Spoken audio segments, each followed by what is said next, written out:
to the 10 Washington podcast.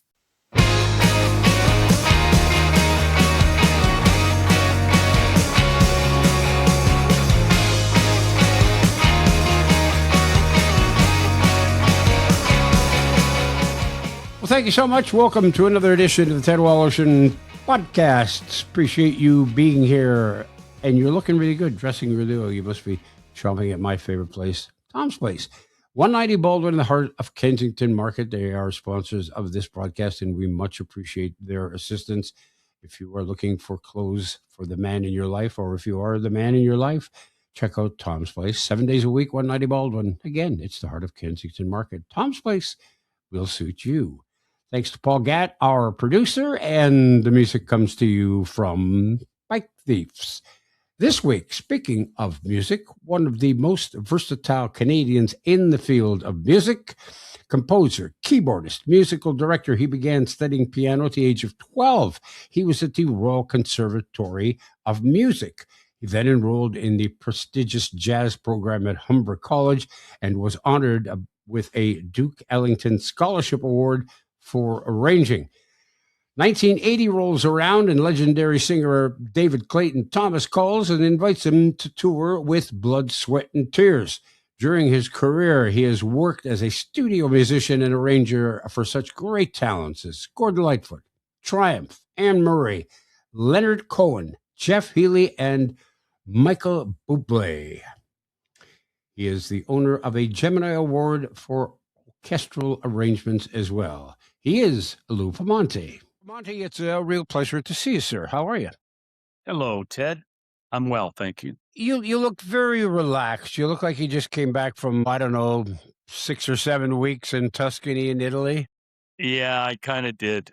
I seem all of my anxiety I seem to have left there, which is a good thing. Which is a good thing. Yeah. Yeah, and that's a place that I've always wanted to go. I've been to Italy years ago when I was younger. I was in Rome specifically, but Tuscany is where I would love to go. Well, it was our 10th trip to Italy, and we're absolutely in love with it, and we plan on spending a lot more time there. Yeah. Well, welcome back to traffic. Yes. I guess when you go to a place like that and you come back to Toronto, which is so nuts nowadays for people who aren't from Toronto who are listening to this who've never been here. It is the busiest city traffic-wise in North America. We've now superseded Los Angeles, which is amazing. You want to know what? I had a rental car in Italy for a month, and I might have seen 10 stoplights in a month because they use roundabouts. And the roundabouts are fantastic. You never stop. Everybody, it works beautifully. They've actually got some in Collingwood and Wasaga Beach, And do you think Toronto could do something like that? I mean, it's like every 100 yards there's a red light in Toronto. Don't get me started. Yeah, they put up a roundabout. I'm in Mississauga, and they put a roundabout up a number of years ago around my place, and people were like, "Oh, what is this? What is this?" And I'm thinking, it's just the easiest thing in the world. It's a beautiful design. It just works. I know. You're a West End boy, right? West End of Toronto.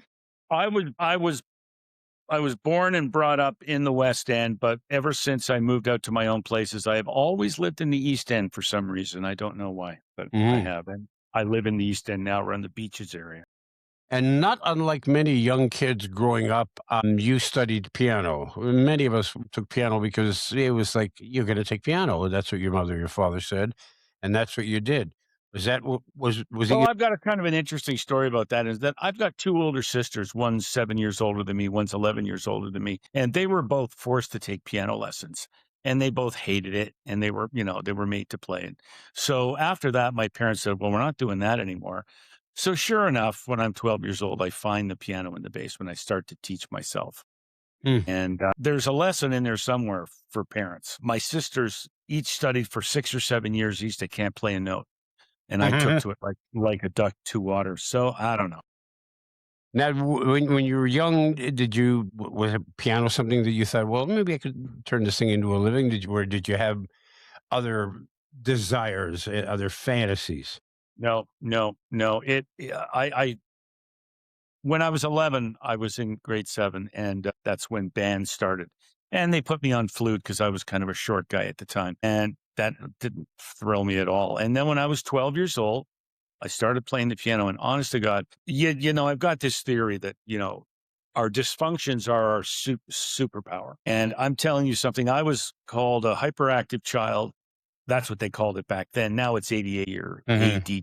And I'm telling you, from the minute that my hands hit that piano keyboard, and I've said this on my channel, from the minute my hands hit that piano keyboard, it's like all my energy going out into a million different directions all at once kind of went. And for the first time in my life, I could focus on one thing. And it's one of the reasons why I became a good piano player, is because I've got this theory that people do things that make them feel good. And playing the piano rested my brain. And that's why I practice 5 or 6 hours a day. Wow. Because it made me feel good. You can't make someone practice the violin or the piano or the clarinet or whatever. It's like, it just doesn't work. No, I agree. I think if you're meant to do it, you're meant to do it, and you can practice and work as hard as you can, and you get to a point where you just you can't. There's a level. There's a wall that you can't cross over. It's not your thing. And what my dad used to say was, as a parent, you open the door. So you allow them to try all these things and hopefully something clicks. But if something isn't clicking, don't flog a dead horse. Go practice that piano or you're not having dinner tonight. All that jazz. Yeah, exactly. Clearly it worked for you. Age of 12, you start taking formal piano lessons at the Royal Conservatory of Music. So you're obviously seriously into the game at this point. Yeah.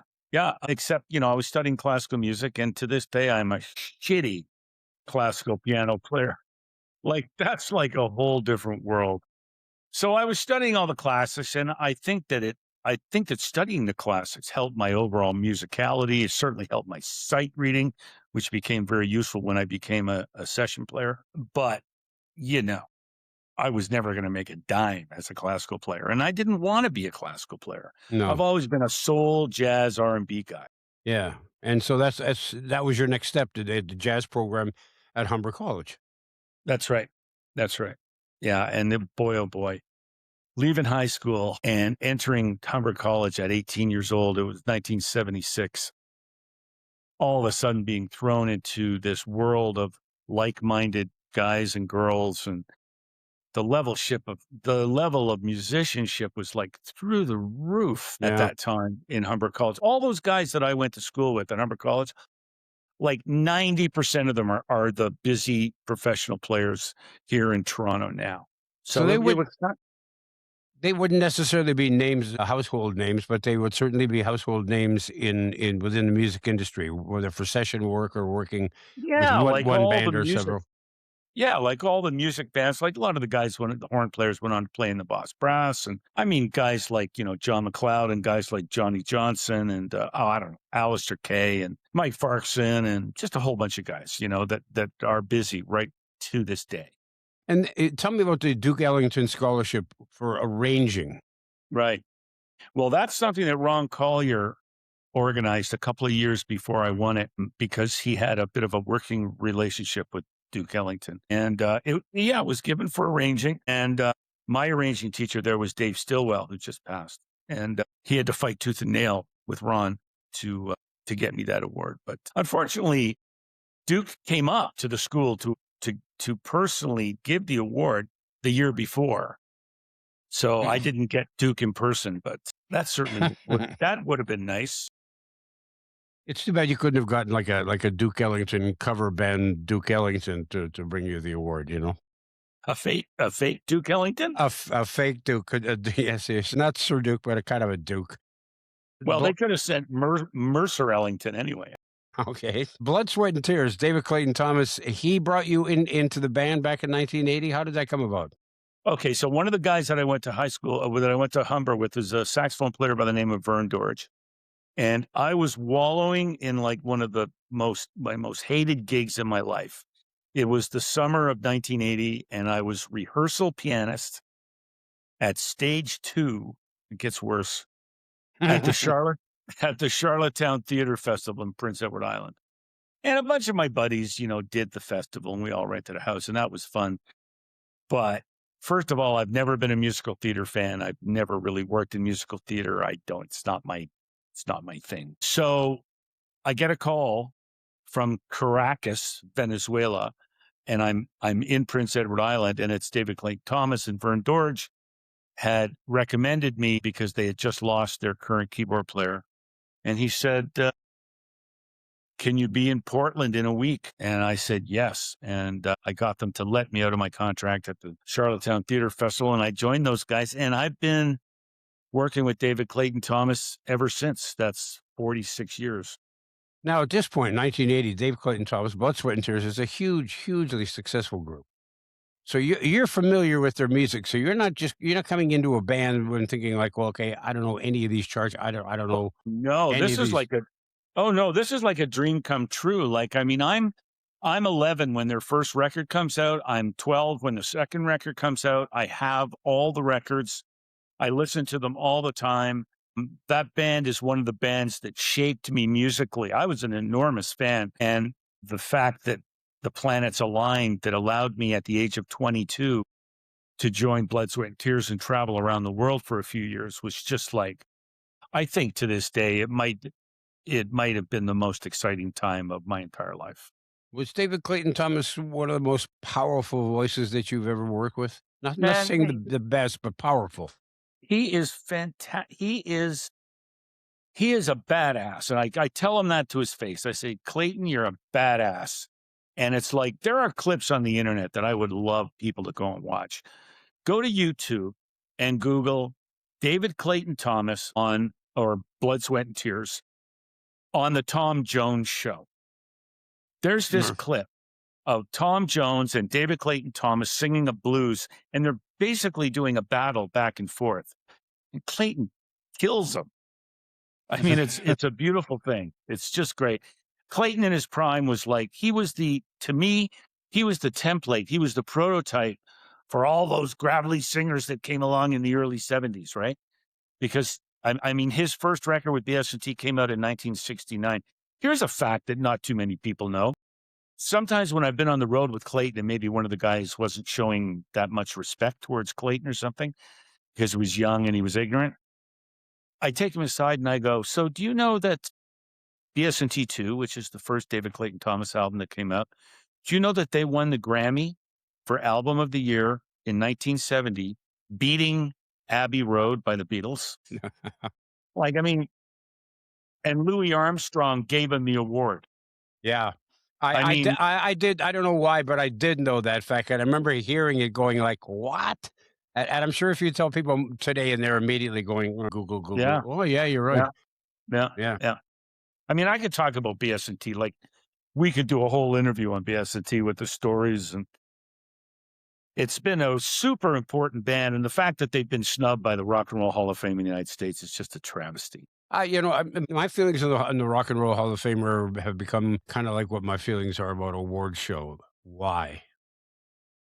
It used to be such a groovy thing. They used to, everybody used to get drunk, and Paul Schaefer was the musical director, and it'd be a big fucking jam session at the end. And, it was rock and roll. Now there's money involved, and it's broadcast, and I don't know. It lost the rock and roll part of it, I think.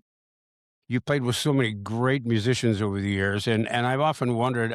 I was never a musician. I played a little horn in high school, and then I played in a polka band. Yes, I'm proud of that. But the thing to me was always every time we got a new song, it was like what's this? There were just all squiggly dots and lines on the paper. Didn't mean anything to me. I could never grasp theory. I could play the trumpet pretty good, but I couldn't grasp theory. And I'm wondering, as a session player, when you come to sit down, and you touched on it briefly, but when you come to sit down for the first time in a studio and you're looking at this and you're thinking, okay, do you know exactly what this is going to sound like? Or are you just thinking, okay, I can follow this? No. In order to be a successful session player, you have to be a really good reader. I mean, that's like, if you can't nail it on the first take, then you're not going to be a session player. All the guys that I did my session career with, Peter Cardinelli, Tom Sesniak, Bob Mann, Kevin McKenzie, Mike Francis, Brian Barlow, all all the guys that I saw every day in the studios, it's like they put the music in front of us. We get a 10 or a 20 word directive from the producer, and we play it. Now they may make changes. So okay, let's try it again and let's do it like this.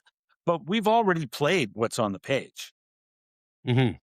right? There's like, if you wrote it, I'll play it. And of all these, the sessions that you sat in for, they used to talk about Sinatra. Sinatra was kind of like the king of one takes. It was like, I'm doing one take, I got it. That's Yep. good enough. See you later. And he would just Right. walk out. Was there Right. anybody conversely that you sat with and played with and insisted on, let's do another take to the point where you get to, not only can I not make this better, but I'm starting to sound weaker because we've played this too many times? Okay, so I just recorded a new episode for my Insta page, and if you'll indulge me, I'll tell you. And his name is Gordon Lightfoot. Okay, so Okay. the year is 1986, and I get called by Gord's manager saying, "Lou, would you like to join us at Eastern Sound in Yorkville? We're making a new album for Gord." The album turned out to be the East of Midnight album. And it turned out that they called me because Doug Riley quit. Now, I didn't know why you all know Doug Riley, but I didn't know why Doc quit, but he did quit. So I show up. I'll try and make this as short as I can. We show up. All the guys are on the floor. We're all playing. Gord's there. Gord writes his own charts, hands out the charts. So through the morning, we kind of talk about everything and we run it a bunch of times. It's a long, it's like the sessions are 10 to 1, hour break, then 2 to 5.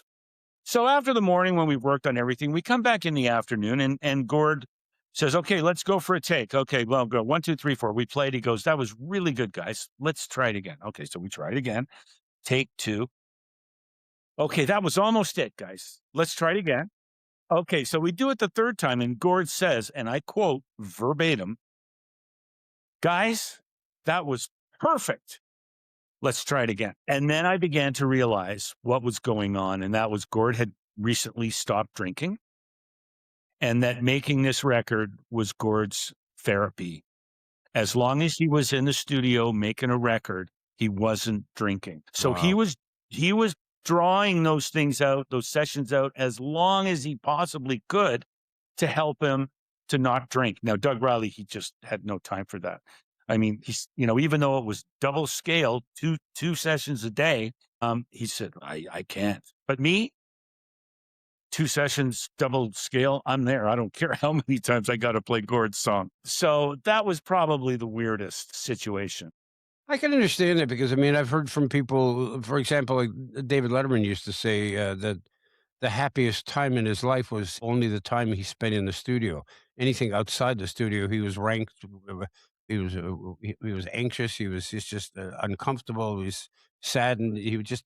But in the studio, when he was David Letterman on camera, happiest person in the world. So I can understand that. Wow. That's it's understandable, but it's kind of sad. It is. I think he's not that kind of person that he when he once was, Right. when he Right. first started with the show. But so let's go. So a studio session with Gordon Lightfoot or Anne Marie, you work with both of them, and then suddenly you're working with Triumph. Big difference in music. Not only Triumph, but did some work with Rush, worked with Platinum Blonde, worked with rock bands like Helix. As a session player, I think I was a little bit unique in that I straddled a lot of genres. Mm. So, basically a regular session day would be play on a jingle in the morning at 10 o'clock and then do a TV show in the afternoon and then go to one of 2 rock studios, either Phase 1 in Agincourt or Metalworks in Mississauga, and stay up all night doing a rock record. And the next day I do this whole thing again. So, the key to session work really is versatility. I'll be playing with Andy Williams one day, and that night I'll be doing a Triumph record. And are you as at ease with either? Are you as fulfilled with either genre? Is it just a musician who says, I can take on this challenge, it doesn't matter what it is? That's an interesting question. See, I'm a bit of an old cornball. Like I was brought up by my dad, loving Burt Bacharach, loving Henry Mancini. Like I loved that. stuff. I still do. And of course, I grew up loving fusion music and rock music and R&B, Earth, Wind and Fire, Tower of Power, all these bands. So my musical taste is very eclectic. So to answer your question, I think I fall into the category of this is a challenge and I'm going to do a good job. Leonard Cohen is a great story that I've seen you tell on Facebook. You got to share that story. Well, I was You MDing. know what I'm talking about, right? Oh yeah, sure. Yeah, sure I do. Okay. All right. Yeah. When Leonard passed, the CBC called and asked me to tell the story. Leonard, who's like a sweetheart. So I was MDing the Canadian Songwriters Hall of Fame in 2006, which I've done 10 or 11 times. And that year we were inducting Leonard Cohen, and we had all kinds of people on the show, and it was amazing. And Leonard, of course, was in the front row watching. And about 2 months after the show, I get a call from Lisa at Sony, and she said, Leonard and his wife, Anjani, are going to do a short 2-week European tour, and they enjoyed your work at the Canadian Songwriters Hall of Fame. So would you do it? And I said, I'd love to. And I got to know Leonard, and, we went all through Europe, and it was really, really, really interesting. And just a little side note, it's like some of the women that knew that I'd worked with Michael Bublé or BSNT or whatever, it's like, they were like, oh yeah. But then when I told them that I worked with Leonard Cohen, it's like, you worked with Leonard Cohen? There's something about Leonard Cohen, man, that especially women, they just respond like unbelievably. Yeah. Unbelievable. I mean, what's the Governor General's name? I can't remember. I'm having a brain cramp. We know. She basically, inducted him and basically told everybody that she had slept with him as like, a badge of honor, But so anyways, we go on this tour and blah, blah, blah. We're doing the final date of our tour, and we're back in Montreal and doing a show. And Leonard had invited everyone back to a house that he keeps in Portugal Square in Montreal. And we're sitting around and we're drinking red wine, and we're in his kitchen, which looks like something in 1947. I mean, no one's touched this joint in 50 years. And Leonard goes, geez, Lou, I could go for a smoked meat sandwich. And I said to him as he was drinking his glass of red wine, I said, Leonard, I thought you were a Buddhist. And he said, when it's appropriate, which was very Leonard. So anyways, he said, go to the main deli. He says, I'll get you a cab, and so me and Scott Alexander go to the main deli. And Leonard said, tell him Leonard Cohen sent you. So I go to the main deli and I said, I'm ask for Peter. Is Peter here? Peter comes out, this big guy with a white apron on, all blood all over it. And I said, I'd like 3 smoked meat sandwiches and a full brisket. Oh, and by the way, Leonard Cohen said to say that he sent me. And Peter goes, Leonard Cohen the tailor that's just up the street? I said, no. And he said, Lenny Cohen, the lawyer just up here? And I said, no. I said, Leonard Cohen, the songwriter. And he went, oh, well, there's lots of Leonard Cohens around here. Now, was he? So he wasn't too impressed. Was he banging your ears, as it were? It sure seemed real at the time. Yeah. Of course, it was 3 a.m, and I'd been drinking for 5 hours. But sorry. No, go ahead. No, please. I just want to finish the story. So, anyways, we go back to Leonard's house and we drink and eat the smoked sandwiches. And I leave and I go, Leonard, I'm leaving this brisket that I bought in your fridge. Don't let me leave without my brisket. He says, I won't, I promise.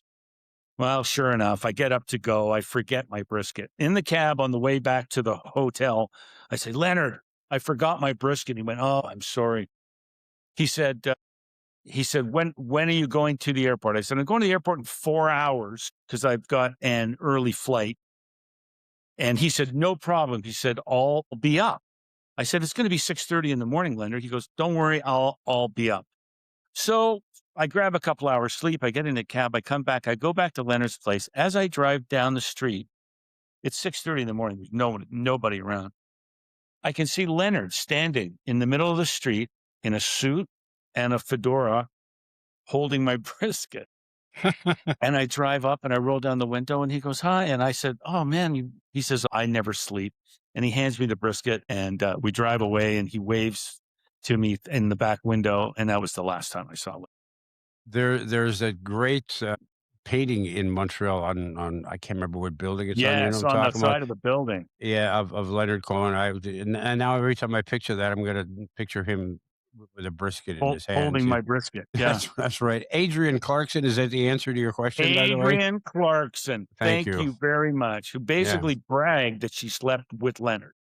Now that's after she was the governor general, or while Yes. she was still the governor general. I don't know, but it was 2006. So Yeah. Okay. So I think she was probably out of there by then. I can't remember. I'll have to ask my producer Google at the end of this interview. yeah, right, with you. exactly.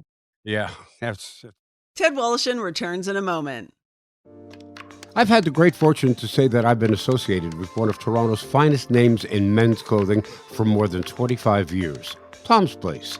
Founded by Tom Mahalick's father in 1958, Tom's Place offers brand name men's apparel at unbeatable prices. But more than that, they boast a long-serving, knowledgeable, and friendly staff that can assist you whether you're looking for casual or formal attire.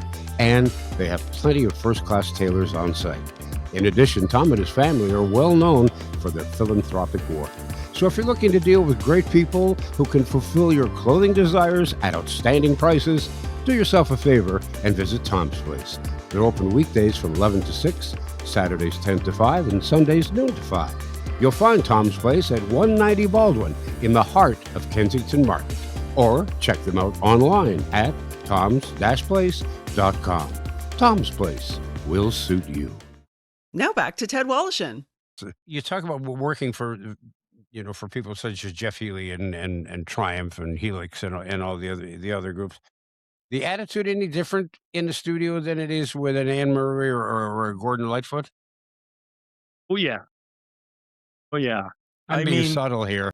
Yeah, yeah. I mean, I mean, you work with a Canadian icon like Anne or Gord. There's a certain formality to the situation. You're kind of in the presence of greatness, and they have their people around, and everyone's kind of on their best behavior, and they're paying you double what everybody else pays you, and everybody kind of minds their P's and Q's. Meanwhile, that night, I go to phase one and work on a Helix album, and these four long-haired idiots are standing around my synthesizer, and I'm playing, and I'm going, "What's up, guys?" And they said, "We've never had keyboards on a record before. This is unbelievable." So I've got a coffee next to me, and I'm taking swigs of my coffee, and they all start giggling. What are you giggling about? "We put acid in your coffee." No. And I'm like, what? Now, they didn't. They were playing a joke on me, but that wouldn't happen on an Ed Murray session. No, probably not. Probably not. Oh, my God. So in the meantime, when did they tell you that they're only joking with you? Did they let it ride with you for a while? Because I think they let it ride for a while. So, of course, I'm waiting for things to start, melting, and stuff. I'm just thinking the anxiety would be enough to drive me out of the room. Yeah.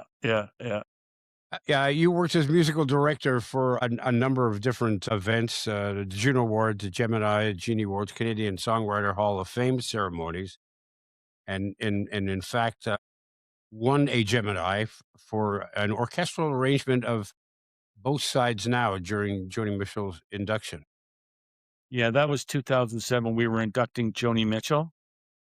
And the year of that show changed my life because check out the guest list on this show. Okay, we were inducting Joni. So obviously Joni is going to attract some star power for people to come and sing her songs. Because at the songwriters, they don't usually sing their own songs. They get other people to sing for them. Yep. So we had James Taylor, Chaka Khan, Michael Bublé, and Herbie Hancock. Wow. My hero.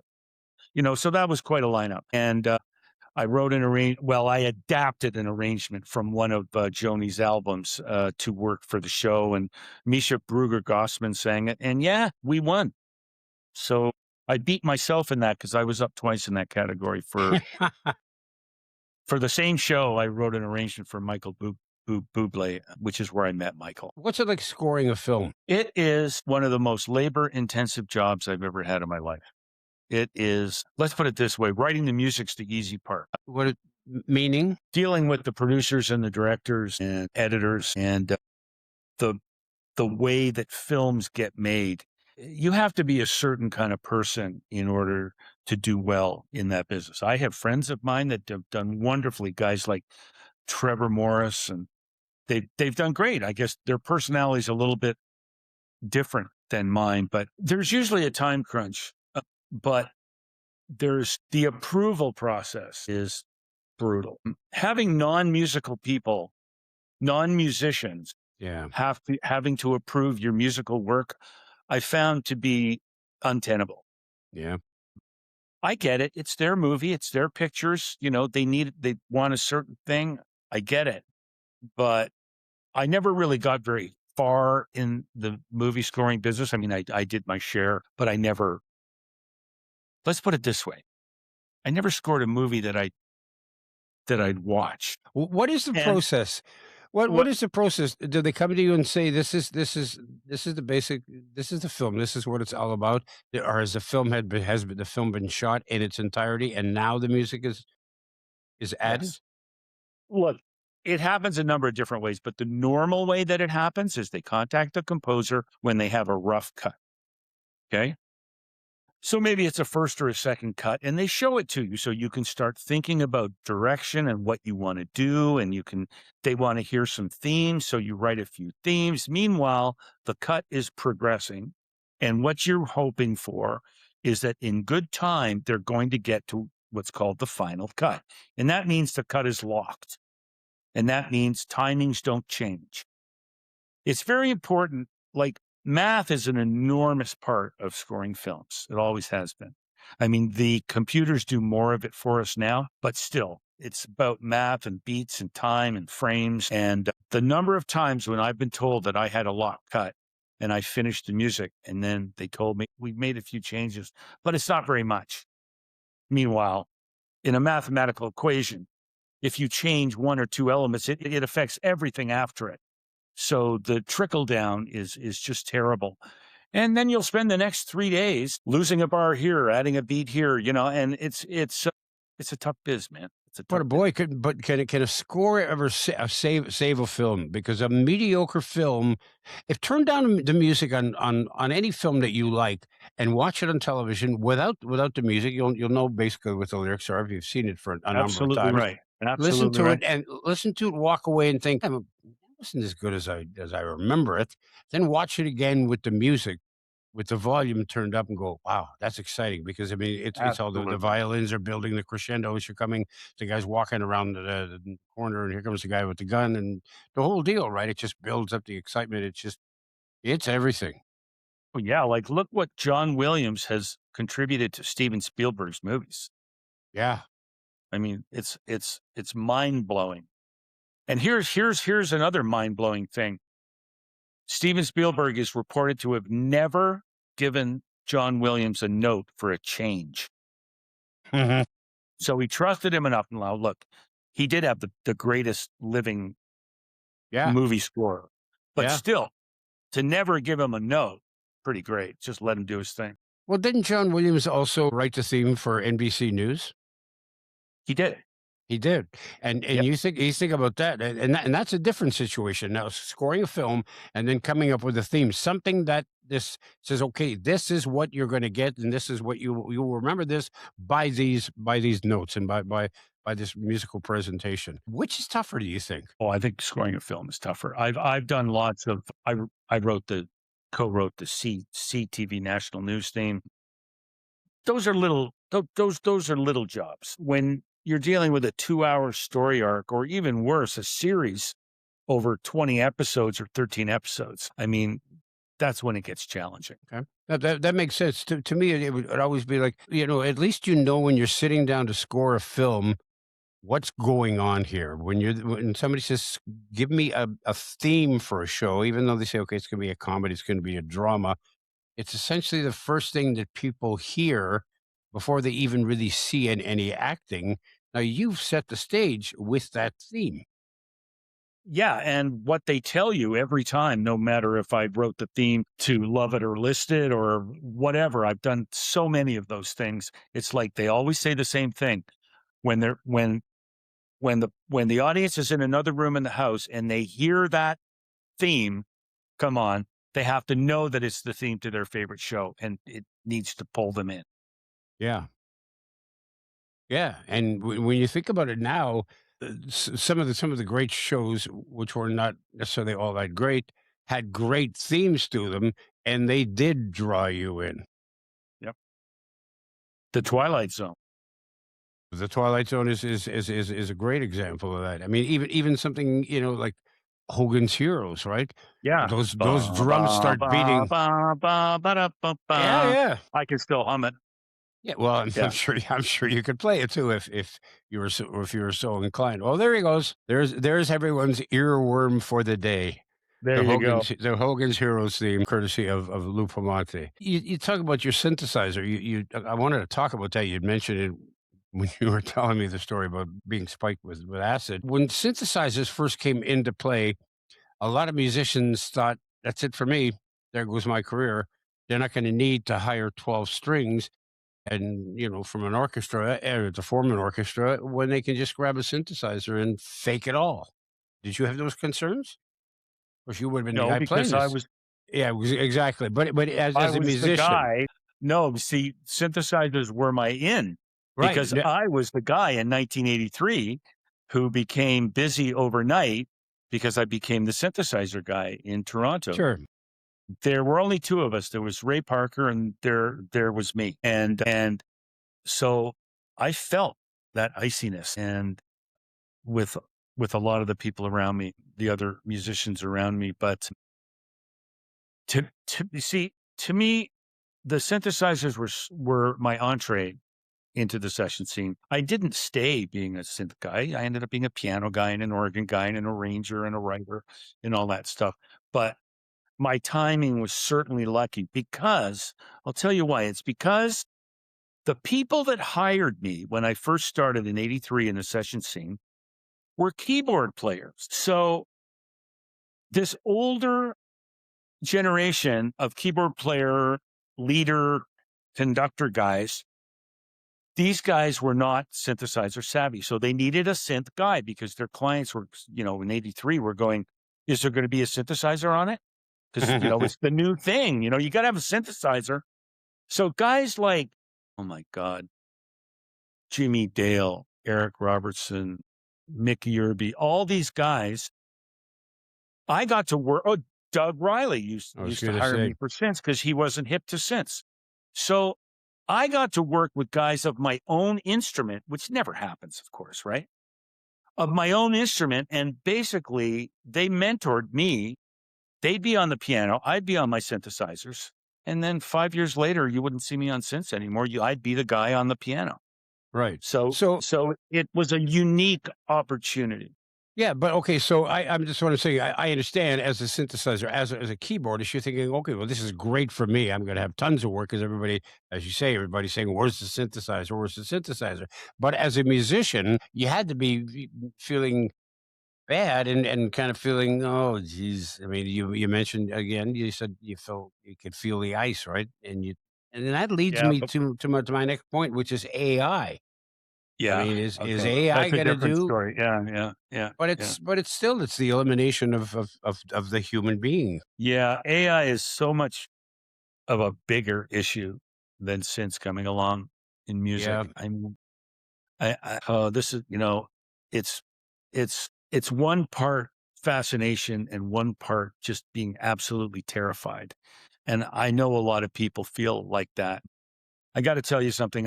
I delved into Suno, which is the foremost AI music program, about 4 months ago. And when I started messing around with it and I saw what it could do, like I didn't play a note for like 2 weeks. I didn't go in my studio for like 2 weeks. I thought, I'm obsolete. Okay, this thing is writing a better arrangement of my song than I did in under a minute. So I had just finished a song for one of my bands. Excuse me. I had just finished a song for one of my bands. And I thought, I know. I'll just feed it into Suno and see what comes out. And I fed it into Suno and, typed in modern funk. And what came out was, in my estimation, a much better version than I just spent a month doing. So that messed me up. That messed me up pretty hard. I would imagine. But here's the thing. In everything outside of music, I love AI. I am on my phone. I subscribe to ChatGPT. I'm on my Android all day long asking AI things. I'm in my car. I'm asking things of AI. I'm asking it to explain things to me. I'm asking it to diagnose my medical stuff.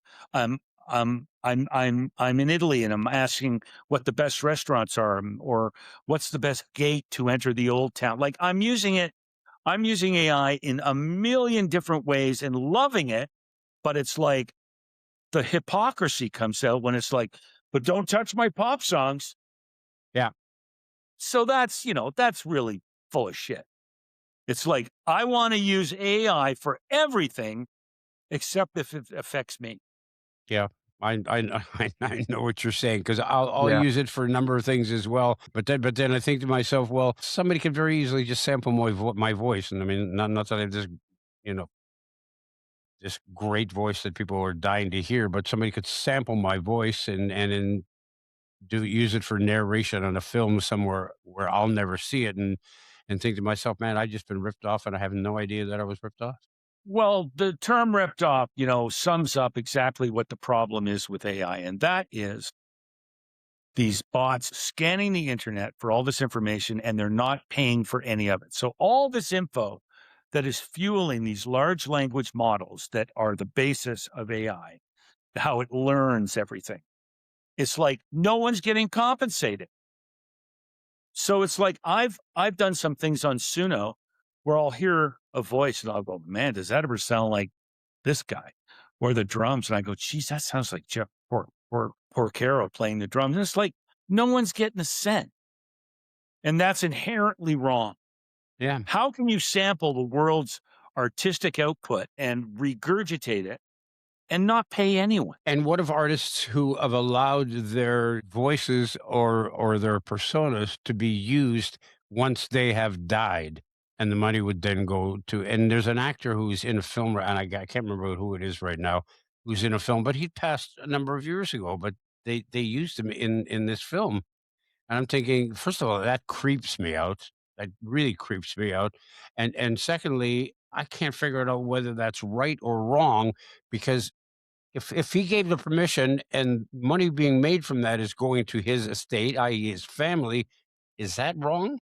Well, at the very least, someone's getting paid. Yeah. I In mean, that case. for most of this, no one is getting paid. I mean, you're about to see new movies starring Clark Gable, Humphrey Bogart, Marilyn Monroe, Errol Flynn. You're about to see new movies made with these people starring in them. And the thing is, out of curiosity, I'll probably watch once, but would I continue to do that knowing that, okay, there's a whole series of Bogart films, new Bogart films coming out, or There's or something new? very hollow about the entire experience. It is. A friend of mine sent me a track and said, Lou, listen to this new R&B singer. He's unbelievable. And I listened to it and I knew immediately. And I had to go back to the person and say, hate to break it to you, totally fake. It's AI. And they were crushed and they felt cheated. So what does that say? Well, it says that there's a lot of weird stuff coming in the future, and some of it looks very promising. I think if I was in the medical profession, in the healthcare industry, I would be thinking this is great because we're going to see great technology. It's going to help us with operations, with developing new medical tools, and speeding Yeah. up research on drugs, medications. But on the other hand, there's some stuff there that's too scary. I mean, if you think bots are bad now and propaganda is bad now, what you're seeing on, stay tuned, man. That's going to come flying at you.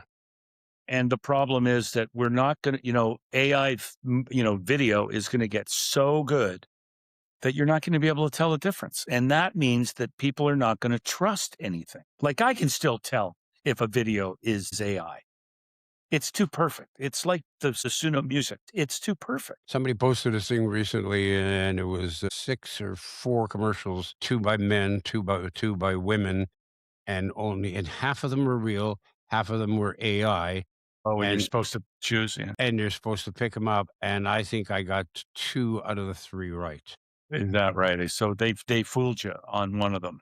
Yep. That's scary. And it's going to get better, of course. It's in its infancy.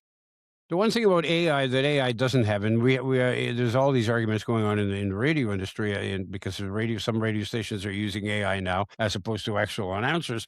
But the one thing that they've proven is, or they've so far, AI doesn't have a sense of humor. Oh, is that right? Oh, Not a that's not a interesting. real sense of humor. Not a reactive sense of humor. Writing a interesting. joke, coming up with something that they think is funny Oh, is yeah. different. Yeah. That's interesting. Yeah. Yeah. Yeah. Right. Tell me about your band and the gigs that you're doing now. Okay, so my band Oakland Stroke, we have 2 great gigs coming up. June 13th, we're doing an afternoon show during the Toronto Jazz Festival at the Pilot Tavern in Yorkville, and Great. that's at 2:30. Tickets available on Eventbrite. That's going to be a great show. And then the 24th, so Wednesday night, the 24th, at Casaloma, they put on this fantastic show at Casaloma outside on the lawn. There's also a tent area, and those tickets are available at Casaloma. And I have a 1-week tour coming up with Marc Jordan, which is June 9th to 13th. And we're all in Ontario: Ancaster, Oshawa, Owen Sound, Huntsville, London. And what is your job on that tour? Are you musical director, or are you Yes, just and keyboard player, so a combination of both? Yes, because I produce Mark's albums now, I Yeah. know his work very intimately. So yes, I'm the band leader and the piano player. Yeah. What a brilliant musician he is. Mark's one of a kind, man. He's one of a Yeah. kind. Yeah. And an artist, a painter. Yes. See, guys like that piss me off. It's just too much talent for one person. It's not fair. Yeah, but is he? And I think he is too. And that's number 3. Great. Now I'll never talk to you again. Yeah. Tower of Power, big influence on Oakland Stroke, right? Oh, well, we're a tribute band. It's all Tower Yeah. Power all night. Tower Power was always my favorite live band. Not a record, but live, man, they kicked ass. So we have the exact same lineup as Tower Power uses. It's a 10-man band with a 5-piece horn section. Yeah. And it's a big sound. And when that thing gets going, it's like a locomotive. There's no stopping it. It's one of the most fun things that I've ever done, because that catalog of music, it's like Earth, Wind & Fire. It's like every song is positive. It's a positive energy. Yep. There's no maudlin guy with a acoustic guitar singing about lost love like that. It's not the situation, Yeah. See, and I love Tower Power because I love horn bands, and I remember, growing up. Of course, I'm listening to Blood, Sweat, and Tears. I'm listening to Chicago, and Yeah. I'm listening to Lighthouse, and they were all 3 of them were top of the charts bands. They were Fabulous. killers, Yeah. and they Yeah. were loaded with great horn players. Yeah. I just had dinner at Paul Hoffert's house. Paul Hoffert, one of the founders of Lighthouse with Skip. Yeah. And the stories he had. My very first concert when I was 12 years old, rock concert, Lighthouse at the Ontario Place Forum. And there's another guy, Paul Hoffert, who's a brilliant classical musician. And jazz. And jazz. And jazz as well. Yeah. Exactly. Yeah. And also just a great computer mind as well. That's right. Well, he's one of those big brain guys. Yeah. Goes out in a lot of different directions, Yeah. Another one of those guys is easy not to like, what I mean? Just too much going Except he's very for him. sweet. Yeah. Yes. Yeah, he is. Absolutely. Lou, it's been a real pleasure chatting with you. I appreciate thanks, it man. Yeah. very much. Let's talk about where people can find out more about you and hear more about you and everything else, Lou Pomanti. Yeah. For everything Oakland Stroke, just go to oaklandstroke.ca. And for everything else about my career, just go to loupomanti.com. Very simple. There you go. And let's hope that we can chat again soon. Like Thanks actual for the opportunity. me and actual you, I mean. Because before we go, Ted, Yes. We worked together. We used to work together, and you won't remember where it was or when it was, but I can tell you when it was. I think it was 1979, maybe. I used to play in a band called Sneakers, which was the house band at the Q107 Comedy Bowl show that used to happen out of a club at Yonge and Eglinton called Alistair's. Yes, I was that. Yes. Downstairs, you were the host. Yep. Downstairs, at about a half a floor, Yeah. and there would be comedians, and then in the breaks, our band would play some jazz tunes, and a very, very young Jim Carrey was a Yes. guest one That's day. right. I think his dad Percy was still alive and brought him in back in the era when he was still doing his Henry Fonda impersonations and all that kind of stuff. But I think it was of 78, 79, something like Yeah, it that. would have been around there. Great room. Great room. Yeah. Well, I always thought that jazz and comedy worked well together to begin with. Well, they're both riffs, right? Yeah. People riffing, right? Yeah, exactly. Yeah. I remember Yeah. as a young kid playing in when I was in high school, going down to see Boss Brass downtown, and thinking to myself, "Wow, man! I mean, if I could just keep working on my horn, keep working, keep playing, maybe one day I could play with Boss Brass." Until suddenly Rob would look over and Arnie Tchaikovsky would get up and start hitting these notes that were bouncing off the ceiling. They were so high, and I would think to myself, "Nah, it's not happening." Yeah. Anyway, a real pleasure. All the best to you, my friend. We'll talk soon. Okay, Ted. Thank you, man. All right. That's going to do it for us for this week. Thanks so much to Paul Gadd, our producer, to Tom Hollick at Tom's Place, our sponsor, to Bike Thieves for the music. And don't forget, when you're get a chance, go online. Check out our website, tedwallishin.ca, and our past episodes. And also, if you can, fill out your organ and tissue donation card. You could change or even save a life. In the meantime, have a great week. Could have worn another shirt.